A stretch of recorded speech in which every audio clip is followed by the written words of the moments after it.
Shakalaka Challenger. I'm your host, James Morelan. Today we'll be talking about my pea puffer, which is in my 10-gallon over there, and I've wanted to do this video for a while. Let's actually go down a little bit so you can see him better. So here's my 10-gallon, and as you guys can see, you probably see a little bit of a different aquascape. That is because I rescaped this tank using lava rock as well as some new plants. So I decided to do this because the tank was really messy, it was dirty, there's random stuff on the floor, and it was just horrible. So I removed the pea puffer and I put him inside a little tank, and then I decided to clean the tank, remove everything, remove the rocks, and then put new stone and stuff in there. And I think it looks actually pretty good. With that being said, there are quite a few snails in here, so if he's ever hungry, he can snack on them. I also try feeding him, but the algae wafers are doing something weird in this tank.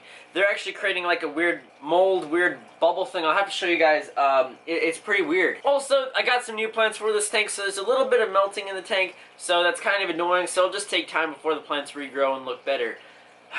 Also, I don't know if you see this fire merch. So one thing I actually want to talk about is the care for these guys. Now, pea puffers are really cool and really fancy. I really like the look of their body, and they're just a really cool fish. Now, one thing that's really awesome is they're actually pure freshwater. Some people say they're brackish, some people say, I don't think people say they're saltwater, but no, they're completely freshwater, which is awesome because you can have them in your regular aquariums without like the hassle of having to manage the salinity. Now, one thing to note is these guys can be a little bit aggressive, especially with other fish. They can't actually live together. Recommended tank size is 5 to 10 gallons. So I've actually considered maybe getting 2 more for this tank. I don't know, maybe in the future, but my pea puffer is actually a male, and you can actually tell by the green spots on them. It's pretty cool. Hopefully I'll get some video of that. They also don't really get that big, staying in at about 1 inch. These guys do come from India, which is really cool. These guys really like live foods such as snails and also bloodworms. And yeah, that's about it. They're pretty awesome. Also, something really cool about them, I don't usually see them in my aquarium. It might be because the look of my tank, how it's more darker. I also have some tannins in there. Or I'm pretty sure it's just because they like hiding. What I've noticed is that he usually sleeps on the floor, which is pretty cute and really cool. And sometimes like he balances on a leaf. And actually I'll be making a video on fish sleeping later. But actually guys, I did a poll, or I did like a question Q&A thing on the YouTube community tab. And that was involving my mom and what she thinks of my fish room. And I actually was able to ask her a couple questions earlier today. So let's play that footage right now. Mom, I have 3 quick questions that the challengers need to know. What do you think about my fish hobby and me keeping fish? Well, it's a lot of fish.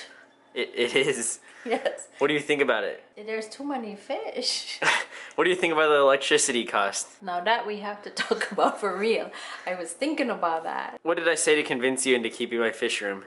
First you told me it was gonna be one little fish, and I fell in love with the one little fish, and I wanted a beta, and up to now I haven't gotten a beta for my work. And then it grew and grew and grew and grew. I'll have to have a full video of that maybe later, but yeah, that was a teaser right there.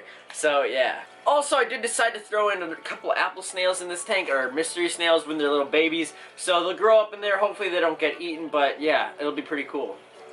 And now guys, we are going to have a huge cinematic of this tank, and I hope you guys enjoy. It's going to be awesome. But before we film it, I'll have to spray it down with a Wild Pet Supply Aquarium Glass Cleaner, link in bio. You know, plug in myself. Let's get right into it.